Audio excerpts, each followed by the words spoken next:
Hello and welcome to the Mindful Mama podcast. My name is Rebecca. I am a mom of three and an accidental horticultural therapist. Let's start again.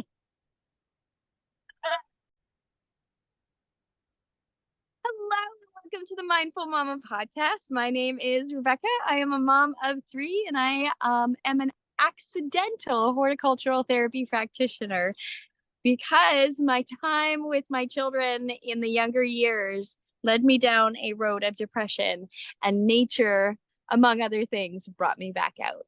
Chels, you want to introduce yourself? Oh, I love it. I am Chels, and I am a mom of three, and I am a holistic health, mindset, and motherhood coach. And I specifically help stressed out and overwhelmed moms find their purpose, their calm, and this joy in motherhood that we're all kind of missing. So, I want to talk today on mom guilt specifically. Mm, Because I know this is such a big topic that maybe doesn't get enough attention because it is so easy to kind of sit in that mom guilt when we have to leave our children or we have to go back to work after a mat leave. Like, there's just so many times that this can come in and we maybe are aware of it and we're not really handling it well, or we're not aware of it. So I want to talk more about that and how we can kind of like navigate through the feeling, but also be okay with returning to work or going on a girls' weekend or going on a date night with our husbands or spouses. Like, so just understanding how it all feels and what we can do to kind of like pull ourselves out of it, make it better, whatever it is. But what do you have to share on it first, or what are your experiences, Rebecca? yeah. So I would say my mom guilt came less from, going back to work or spending time away from my kids and more from I'm not enjoying this. Shouldn't I enjoy this? I'm not. Right? It was the mental health piece that I was not expecting and then immediately feeling guilty for not loving every moment. I have so many friends that love the baby stage and I just did not. I just did not. I love the stage I'm in now, right? And not everyone's going to love the different stages. And so I think my mom guilt came from that. Like, hey, I had these kids, I made that choice, and here I am. And for a large part of it, I was miserable because of other things going on in my body and in my brain. And so I think that was where most of my mom guilt came from was I am not the mom I thought I would be, and I'm not enjoying this like I thought I would be. hmm No, and I love that you brought in kind of that different perspective, right? Because there are moments where I know when I became a mom for the first time, I didn't love being a mom right away because I was kind of thrown into motherhood very unexpectedly, with lots of birth trauma. But now, doing the work that I have done, I have kind of overcome a lot of those beliefs and a lot of like stereotypical stuff around it of like, I love how you brought it back to like, this is not what feels right, or this is not what feels the way I thought it would. And I really want like anyone who is going through that stage of motherhood and it just doesn't feel like the way they thought it would, to really lean into that discomfort, because those feelings are coming up for a reason. Like, there's a big reason why you're feeling this way. And then really, like, honestly, grab your journal, write out kind of what you're feeling, and write out the way that you envisioned motherhood to be or to feel.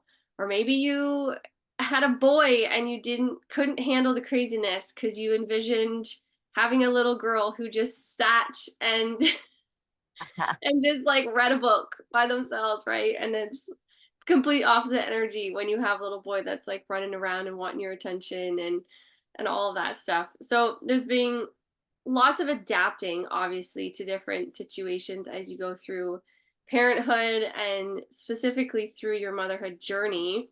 Mhm. But like honestly, your journal I think is going to be so helpful in this sense of like releasing all of the stuff that's coming in, where the guilt is coming from, why you're feeling guilty for whatever reason, Mhm. and then just getting it out instead of internalizing it or Yeah. just kind of pushing it down and not actually working through it. So, Yeah.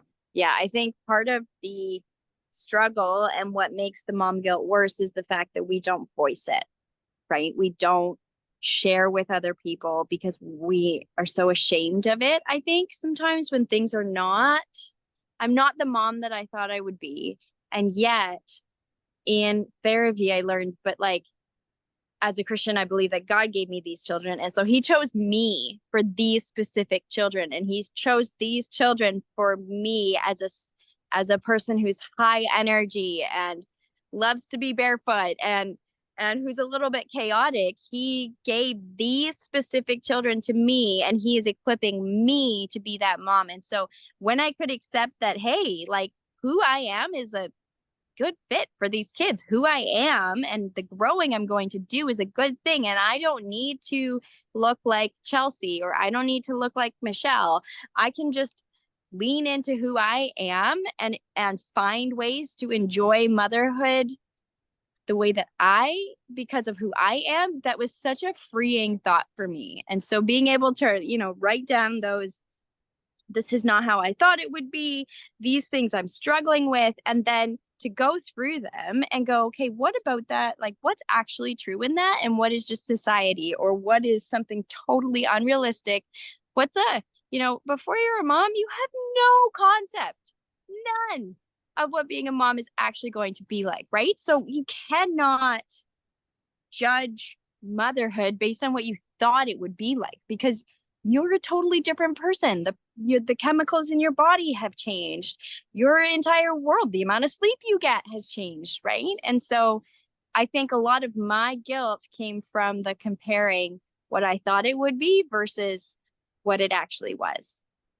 hmm yeah, and that's a like kind of goes beyond mom guilt at that point, right? Like the Mhm. typical kind of thoughts around like the feelings of mom guilt can go so much further than what we think it actually is, right? Yeah. And I love that comparison piece because there's so many times that we can be around like if you have a community or a group of moms and we can kind of be like, oh, I wouldn't like say that to my child, or on another side of it you're now judging your own self because you don't handle a situation as well as someone else, and now we're completely judging the group of people we're around or the other moms we're around, and then we're not leaving ourselves in a good place because now we're feeling less than the other moms that are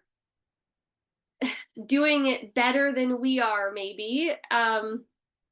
But yeah, like there's just no room for the comparison. There is no room for any of it or feeling the guilt that another mom's going to parent differently than we will. So it's just so interesting to kind of go back to that and reflect on it and really kind of see where your mom guilt is honestly coming from or the guilt in general is coming from. Like it could be outside of parenthood, but just understanding where it's coming from and journaling and all the things to kind of bring it together.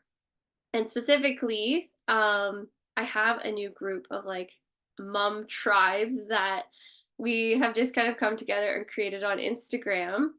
And there is a mom in there specifically doing things completely different. She has a brand new baby and he has some heart issues. And it's just this whole nother level of kind of feelings or things that we as a parent or a mom with a completely healthy child would not even like things about the guilt within her would not even be there. So it is really cool to kind of see her whole like perspective around it, and to see how she is mothering a child with complete heart issues compared to someone who has this healthy child, because your parenting is going to look completely different. I kind of lost you there for a minute, Rebecca. Sorry, my phone decided it was too hot outside. That's okay. Yeah, I think we can kind of wrap up if there's anything else you want to add here. Yeah, I think comparison is just so unhealthy. I think that if there is a mom that you admire, rather than saying, oh, she does that so much better than me, go, that's the type of person I'd like to be like, and maybe spend more time with them. Surround yourself with people you want to be like, because you do become like the people you spend time with. And so I think that that's a big one. I had my kids quite young, and so they were planned, but most people that were having kids at the age that I did in my circles, it was an unexpected pregnancy, or it just kind of derailed their life. And so there were a lot of people I just had to take some space from, because when they got together with other moms, it turned into a vent session.